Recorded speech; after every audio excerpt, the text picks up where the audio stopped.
Why do we suffer? It is perhaps the most ancient question of all.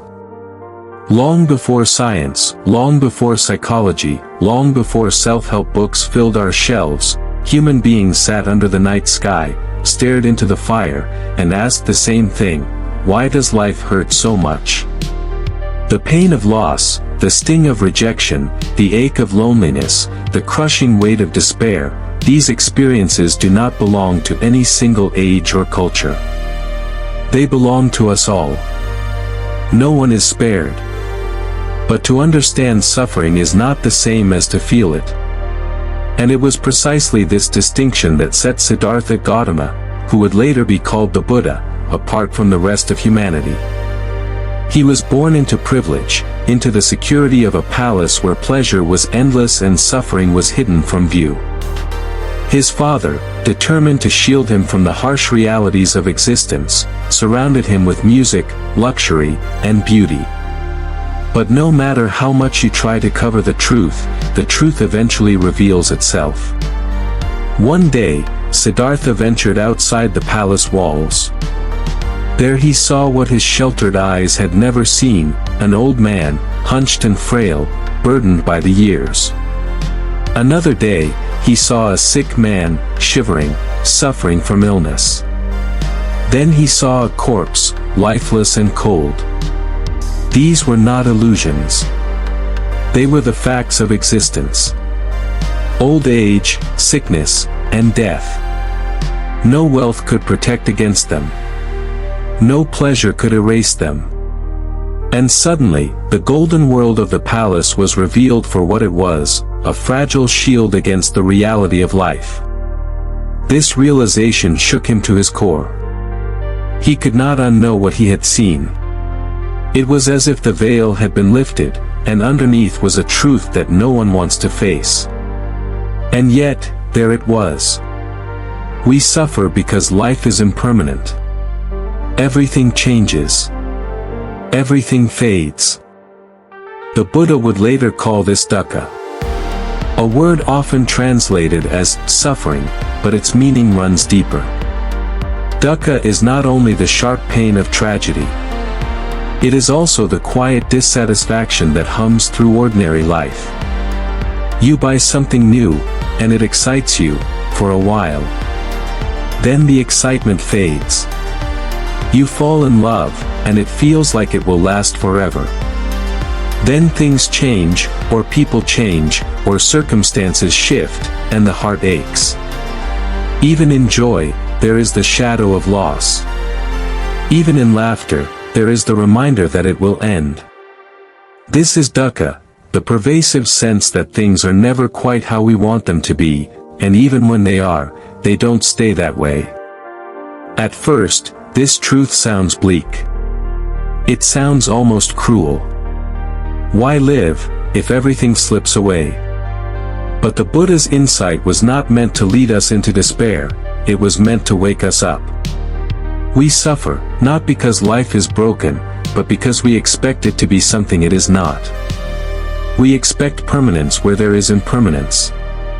We expect certainty where there is change. And when reality doesn't match our expectations, suffering blooms. Think of a river. It flows, constantly changing. You cannot step into the same river twice, the ancient Greek philosopher Heraclitus once said, because the water you touched has already moved on. Life is like that river. But instead of flowing with it, we try to hold on to the water, to grasp it in our hands, and when it slips through our fingers, we call that suffering. The Buddha taught that to understand suffering, we must look directly at it, without flinching. Not to escape it. Not to numb it. Not to bury it beneath distractions. But to see it as it is. Because only then can we begin to loosen its grip. He compared this process to pulling out an arrow. Imagine being struck by an arrow. It pierces your flesh and the pain is sharp. That pain is real. But what if, instead of pulling it out, you keep twisting it, pressing it deeper, replaying in your mind how unfair it was that you were struck, how it should never have happened. The suffering multiplies. The Buddha's point was simple: pain is inevitable, but suffering is often what we add on top of pain by resisting it, by clinging to what cannot be changed. We do this every day. You lose someone you love, the pain is real. But the endless replaying of memories, the constant what-if scenarios, the refusal to accept that it has happened, that is where suffering deepens. You fail at something, the sting is real. But the stories you tell yourself, I'm worthless, I'll never succeed, life is unfair, those stories twist the arrow further. Suffering begins in the gap between reality and our refusal to accept reality. That is why Buddhist philosophy insists that the first step toward liberation is simply seeing clearly. Not fixing, not fighting, not escaping, but seeing. This is not resignation. This is not giving up. It is awakening to what is.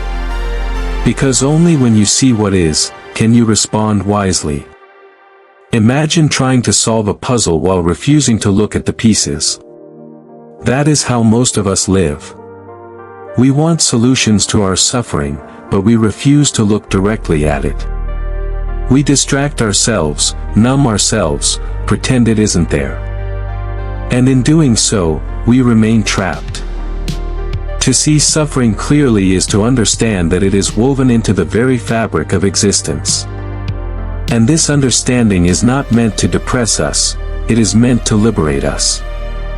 Because when you stop demanding that life be something other than what it is, a strange thing happens, peace arises.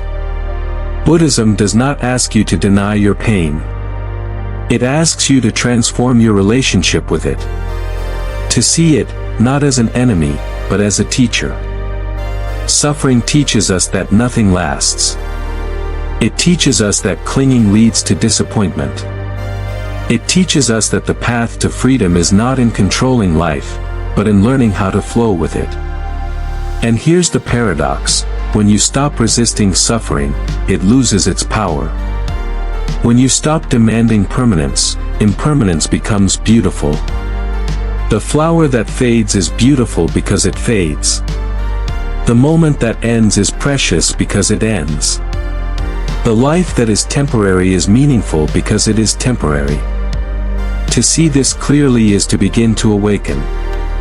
The Buddha once said, "I teach suffering, and the end of suffering." These two truths are inseparable. To face one is to find the other. That is why the journey begins here, with the courage to look directly at suffering, without fear, without denial, without escape. Because only then can the path forward reveal itself. If suffering is universal, then the natural question is this: why does it arise in the first place? Why do we suffer at all? The Buddha answered with startling clarity: suffering arises because of craving, because of thirst. He used the word tanha, which means not just desire, but a deep, restless hunger that never seems satisfied. Think about your own life. You achieve one goal, and almost immediately your mind leaps to the next. You buy something new, and for a short while it feels good, but soon, you want an upgrade, something better, something more. You find love, and instead of simply being grateful for it, the mind worries about losing it, clings to it, tries to control it. This cycle repeats endlessly. The Buddha compared it to drinking salt water: the more you drink, the thirstier you become. Modern psychology echoes this truth. Studies show that people who win the lottery, after the initial burst of happiness, quickly return to their baseline mood. We adapt, we normalize, and then we crave again. This is called the hedonic treadmill, and it is precisely what the Buddha described more than 2,000 years ago. The mind is never satisfied. It always says, more, different, better. And in that endless grasping, we suffer. But craving is not just about possessions or pleasure.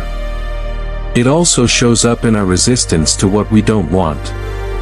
We crave pleasure, yes, but we also crave the absence of pain.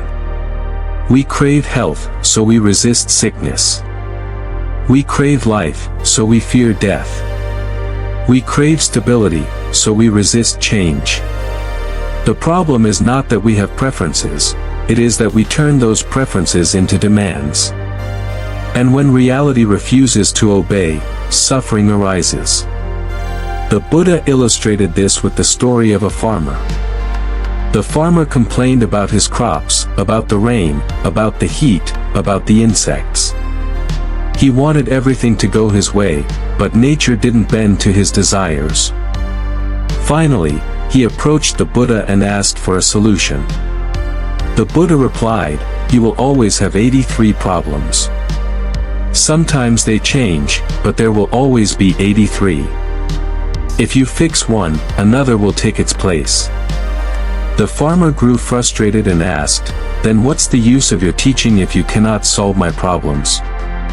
The Buddha smiled and said, "My teaching is not to remove your 83 problems. It is to remove the 84th problem, the belief that you should not have problems. This is the heart of craving, the refusal to accept life as it is. The demand that things be different. The insistence that reality match our desires. And as long as that demand remains, suffering remains. But here lies a subtle point, desire itself is not the enemy.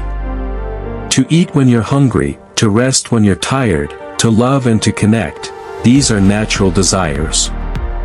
They sustain life. The problem arises when desire turns into attachment, when we cling to it, when we believe our happiness depends entirely on its fulfillment. The Buddha did not teach the destruction of desire, but the transformation of our relationship to it. Instead of being enslaved by craving, we learn to hold it lightly, to see it rise and fall without clinging. Take, for example, the desire for recognition. Most of us want to be seen, to be appreciated. There is nothing wrong with this. But when we cling to it, when we tie our self-worth to the opinions of others, we suffer. Because people's opinions are unstable. Today they praise you, tomorrow they criticize you. If your peace depends on their approval, you will be tossed about like a leaf in the wind.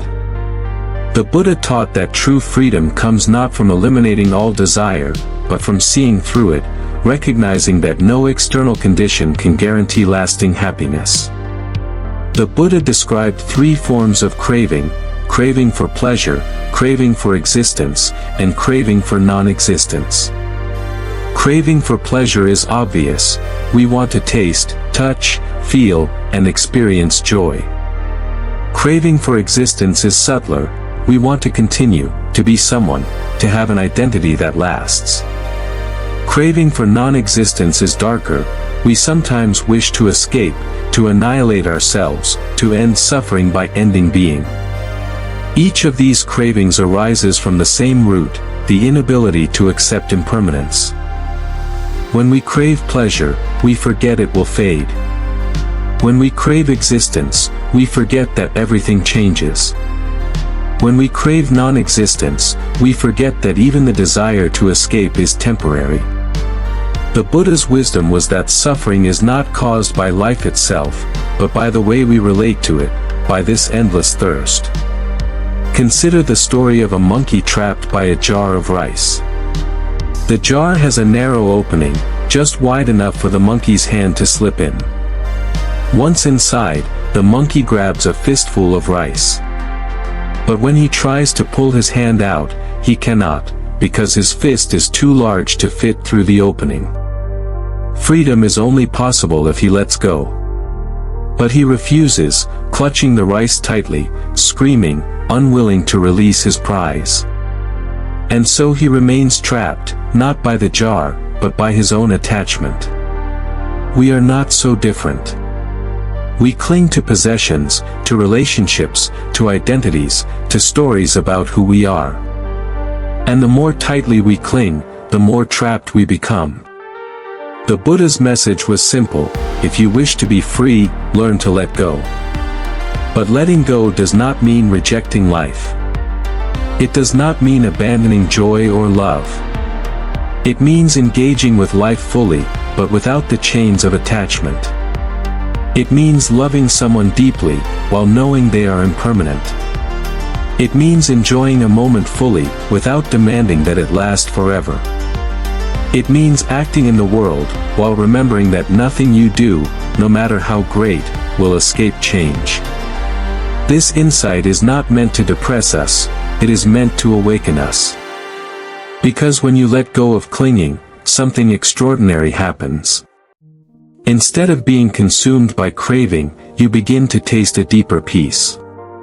Instead of chasing one high after another, you discover contentment in the present moment.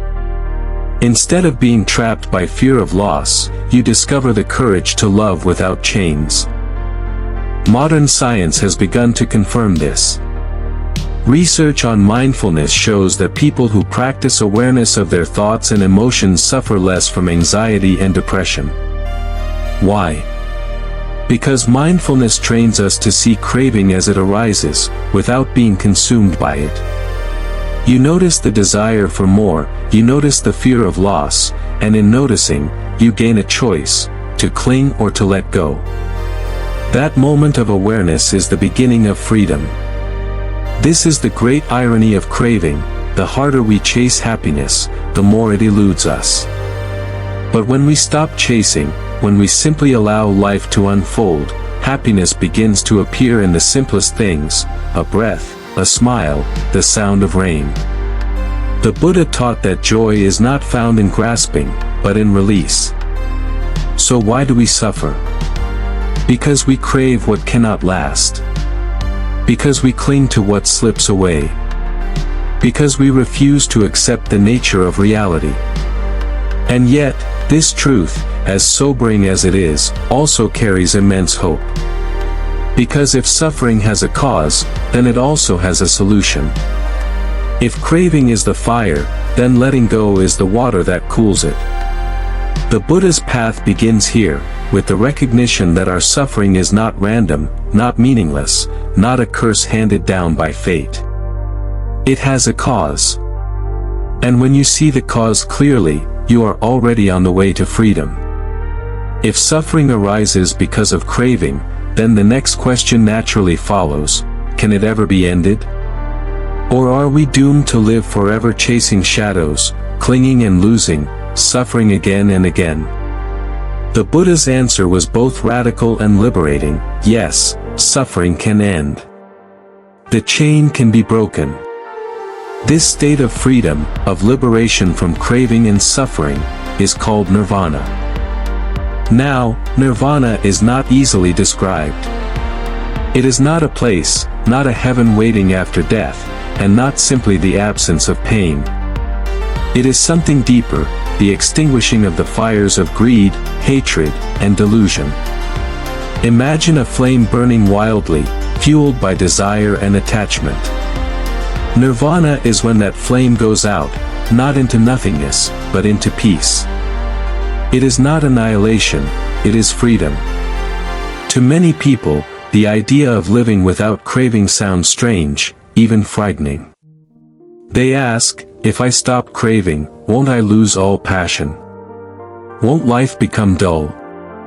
But this misunderstands the teaching. To end craving does not mean to stop feeling, to stop living, or to become indifferent. It means to live with a mind unshackled, to love without fear, to enjoy without clinging, to act without being enslaved by outcome. Think about the times in your life when you felt most alive. Was it not often when you were fully present, when you were absorbed in what you were doing, not thinking about past or future, not grasping or resisting, just being? A moment of laughter with a friend, the stillness of watching a sunset, the quiet peace after a long walk. In those moments, you tasted something of Nirvana. The difference is that Nirvana is not temporary, it is the permanent liberation from the grip of craving. The Buddha gave the example of arrows. He said, When life strikes you, it is like being shot with an arrow. Pain is inevitable. But craving and clinging shoot a second arrow into your wound, multiplying the suffering. If someone insults you, the words sting, that is the first arrow.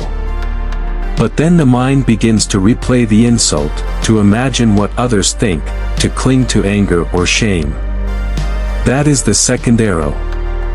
Nirvana is the freedom from that second arrow. Life may still bring challenges, but without clinging, without craving, they do not bind you. In modern psychology, we find echoes of this teaching in what is called acceptance.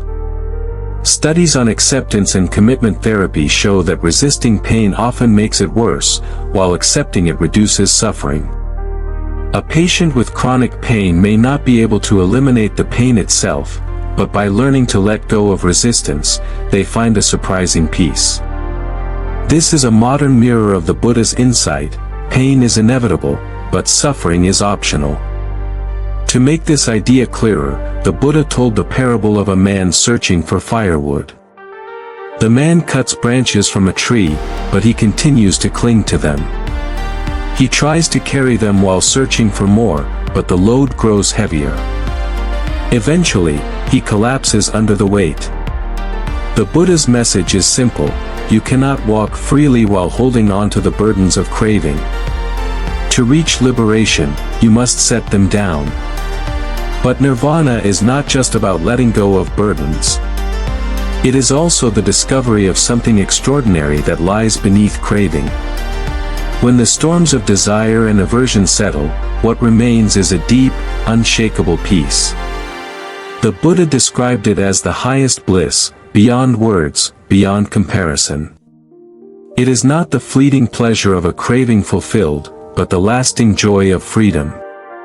Some have asked, if nirvana is so profound, why don't we all seek it?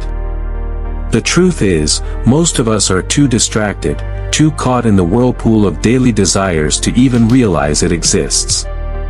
It's like a person standing in a rushing river, swept along by the current, unaware that just a few steps away lies the shore. The Buddha's role was to point to that shore, to show that another way of living is possible. And what does this mean for us today, in the midst of modern chaos? We live in a world designed to feed craving. Advertisements tell us we are incomplete until we buy one more thing. Social media trains us to crave likes and validation. Technology gives us instant gratification at every turn, keeping us hooked on the next notification, the next hit of dopamine. In such a world, the Buddha's message is more relevant than ever. Nirvana reminds us that real freedom is not found in adding more, but in needing less. Consider this: if your happiness depends on things outside yourself, money, possessions, reputation, relationships, then your peace is always fragile, always at the mercy of forces beyond your control.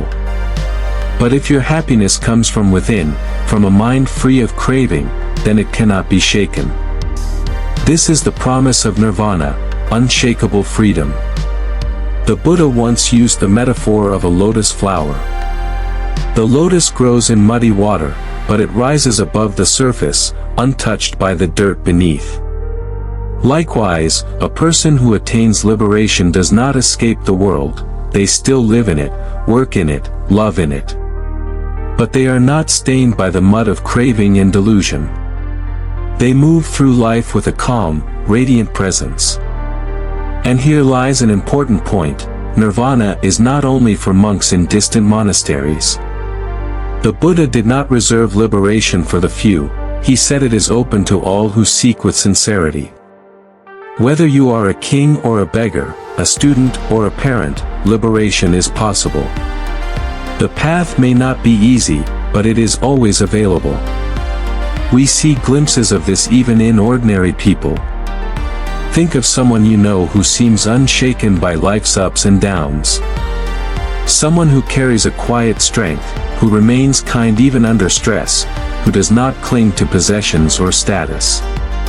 Such people show us that freedom is not just a distant dream, it can be lived, here and now, in small ways that ripple outward. Nirvana also invites us to rethink our definition of success. Society often teaches us that success means achieving, acquiring, competing.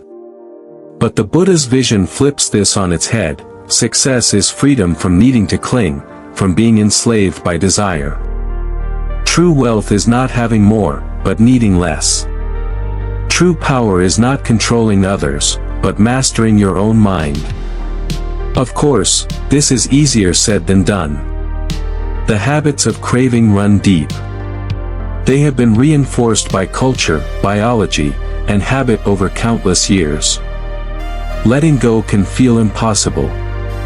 But the Buddha reassured his followers with a simple truth: even a single step toward freedom is worthwhile. Every moment of release, every moment when you let go of grasping and simply rest in the present, is a taste of nirvana. One modern teacher explained it this way: imagine holding a heavy backpack filled with stones. You've been carrying it for so long that you've forgotten it's even there. Then one day, you set it down for just a moment. The relief, the lightness, the freedom you feel, it's overwhelming. That is what happens each time we let go of craving. And with practice, that relief becomes our natural state. Nirvana, then, is not some far-off mystical place. It is a reality that can be experienced here, in this very life. It is the peace that comes when we no longer fight reality, when we no longer chase endlessly after what fades, when we no longer cling to illusions. It is the stillness at the heart of all things, waiting to be discovered. And this is why the Buddha called it the highest truth, because it shows us that suffering is not our destiny. Life may be impermanent, but freedom is possible. Pain may come, but it need not enslave us. Craving may arise, but it need not bind us. The fire of suffering can be extinguished. This message is not just philosophical, it is deeply practical. Imagine living your daily life with a little less clinging, a little less resistance. Imagine waking up tomorrow and finding that your peace no longer depends on everything going right. Imagine meeting challenges with calm instead of panic, loving others without fear of loss, finding joy in the smallest of moments. That is a taste of nirvana. And this taste is enough to change everything. Because once you realize that true freedom is possible, the world looks different. Suffering no longer feels like a curse without escape, it becomes a teacher, pointing you back to the truth. Craving no longer feels like an irresistible master, it becomes something you can see, understand, and release. This is the Buddha's gift to the world, the assurance that suffering can end, and that peace is possible. Not in some distant heaven, not only after death, but here and now, in this very life. If life is marked by suffering, if its root is craving, and if liberation is possible, then the final question naturally becomes, how do we walk this path? How do ordinary people like us, living in a busy and complicated world, move from endless craving to lasting freedom? The Buddha's answer was precise, practical, and compassionate: follow the Noble Eightfold Path. Now, when people first hear this term, they sometimes imagine a rigid list of rules, like commandments carved in stone. But the Eightfold Path is not a set of dogmas, it is a guide, a way of life, a training of the mind, heart, and actions. The Buddha compared it to a raft, something you build and use to cross the river of suffering. Once you've crossed, you don't cling to the raft, you simply walk freely. The path is divided into 3 great trainings: wisdom, ethical conduct, and mental discipline. These are not steps to be followed in order, but dimensions of life that work together, like the spokes of a wheel. And just as a wheel turns smoothly when all its parts are aligned, life flows more peacefully when these practices come together. Let us begin with wisdom. The path starts here, because without wisdom we are like travelers walking in the dark, stumbling without direction. Wisdom, in the Buddha's teaching, is not simply book knowledge or intellectual cleverness. It is seeing reality as it truly is. The first element of wisdom is right view. This means recognizing impermanence, understanding that all things arise and pass away, and seeing clearly the truth of suffering and its causes. It is not about blind faith, but about looking directly at life and acknowledging what is real. When you see clearly that chasing fleeting pleasures will never bring lasting fulfillment, wisdom begins to take root. Imagine a child chasing bubbles in the air. Each time they reach out, the bubble bursts, and they cry. But once the child understands the nature of bubbles, they no longer cry when they pop. Instead, they smile at their beauty, knowing they were always fragile. Wisdom is like this shift, a change of perspective that transforms frustration into understanding. The second aspect of wisdom is right intention. It is the choice to live with compassion, with kindness, with a heart free from ill will and harmful desires. It is setting the direction of your life toward growth and peace. Just as a traveler needs a compass before a journey, right intention is the compass of the path. From wisdom, the path moves into ethical conduct. This is where we train how we speak, how we act, and how we live with others. The Buddha knew that freedom of mind cannot be found if we constantly harm others, if we live in dishonesty, cruelty, or greed. The first step here is right speech. It means speaking truthfully, kindly, and with purpose. Words are powerful, they can wound or they can heal. We have all felt the sting of harsh words and the warmth of gentle ones. Right speech asks us to use this power wisely, to make our words instruments of peace. Next is right action. This does not mean perfection or sainthood, but it does mean living in a way that avoids harm. It is the choice to refrain from violence, to act with respect toward life, to live with honesty and integrity. In a world filled with shortcuts and temptations, right action reminds us that true freedom is not built on exploitation, but on respect. The third part of ethical conduct is right livelihood. It means earning a living in a way that does not harm others, that does not exploit or destroy. For many, this is one of the most practical teachings. If our work contradicts our values, if our livelihood causes suffering, then our hearts will always feel heavy. Right livelihood invites us to align even our daily labor with compassion and integrity. From ethical conduct, the path turns to mental discipline, the training of the mind itself. For the Buddha, this was essential. Even with wisdom and good intentions, if the mind remains restless, distracted, and clouded, suffering will continue. The first step of this training is right effort. It is not about exhausting yourself, but about cultivating energy in the right direction. It means letting go of unwholesome habits and nurturing wholesome ones, like a gardener pulling weeds and watering flowers. The next is right mindfulness.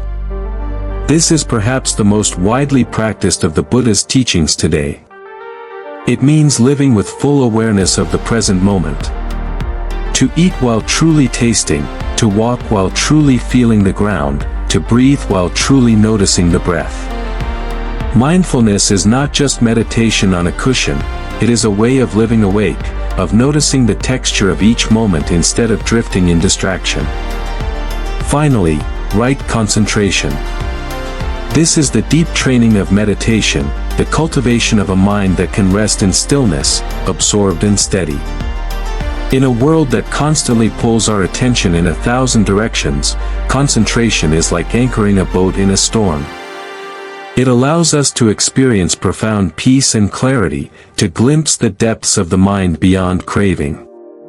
Together, these 8 elements, right view, right intention, right speech, right action, right livelihood, right effort, right mindfulness, and right concentration, form the noble Eightfold Path. They are not rigid rules but guiding lights. They remind us that freedom is not found in a single moment of insight, but in the daily practice of wisdom, compassion, and awareness. But here is the beauty of the path: it does not demand perfection. The Buddha often emphasized that progress, not perfection, is what matters. Each step toward kindness, each moment of mindfulness, each act of letting go, weakens the grip of craving. The journey itself is the liberation. Consider the image of a path through a dense forest. At first, it is overgrown, difficult to see. But with each step, the way becomes clearer, the obstacles fewer, until the path is open and easy to walk. In the same way, the Eightfold Path is not an instant escape, but a gradual clearing of the forest of suffering. In modern life, this teaching holds immense relevance. Imagine if more people practiced right speech in a world of social media arguments and political division. Imagine if workplaces embraced right livelihood, choosing compassion over exploitation. Imagine if individuals practiced right mindfulness in the face of endless distractions. The Eightfold Path is not ancient history, it is a timeless guide for a chaotic world. Yet the Buddha also warned against turning the path itself into another object of craving. Some people, in their zeal, begin clinging even to the practice, measuring themselves, comparing progress, feeling pride or shame. But the path, like the raft, is meant to be used and then set down. The goal is freedom, not achievement. The Buddha reminded his followers, just as a man who carries the raft after crossing the river would be a fool, so too are those who cling to the path once its purpose is fulfilled. This teaching humbles us. It reminds us that philosophy is not about collecting ideas, but about transformation. The Eightfold Path is not meant to sit on a bookshelf or remain in our heads. It is meant to be walked, lived, embodied. And what happens when we begin to walk it? Slowly, the mind quiets. Desires lose their grip. Compassion grows naturally. Anger softens. Joy deepens. Suffering still arises, but it does not dominate. Life becomes less about resisting or clinging and more about flowing. In time, the flame of craving burns out, and what remains is peace. Perhaps the most radical truth of the Eightfold Path is that it is open to anyone. You do not need to be a monk in saffron robes, you do not need to live in ancient India. You can be a parent balancing work and family, a student struggling with exams, a worker in a crowded city. Wherever you are, however messy your life may be, the path is open. Every breath, every choice, every word is an opportunity to practice. The Buddha ended his first sermon with these words: "This is the noble truth of the path leading to the end of suffering." And those who heard it felt a shift within them. They realized that freedom was not a distant dream, but something possible here and now. And so we too can end here, with the same reminder: suffering is real, craving causes it, freedom is possible, and there is a path. The Eightfold Path is not easy, but it is simple. It is a way of walking through the world with wisdom, with compassion, with clarity. And as we walk it, step by step, we discover that suffering need not bind us, that peace is possible, and that the flame of craving can indeed be extinguished. So the next time life feels heavy, remember this: you do not need to carry every burden. You can set them down. You can take one step toward freedom. You can begin to walk the path. And if this exploration has stirred something in you, if you feel a desire to learn, to practice, to grow, then you are not alone. Here on the Thinking Path, we are building a global tribe of seekers, a family of thinkers who refuse to live unconsciously. Together, we explore the timeless wisdom of the great philosophies, bringing their lessons into our modern lives. Thank you for walking with me on this journey today. If this message resonated with you, don't forget to like, share, and subscribe to The Thinking Path for more weekly wisdom. And as a gift for joining this family, you'll find a free resource waiting in the description, something to help you continue your journey beyond this video. Go ahead and claim it. We are building something beautiful here, a community of minds and hearts from around the world, walking the same path of growth and reflection. Welcome to the family. And before you go, don't stop here. The video appearing on your screen right now will take you even deeper into timeless wisdom. Click it, and let's continue walking this path together. Until next time, may you be free from suffering, may you live with peace, and may you walk your path with wisdom.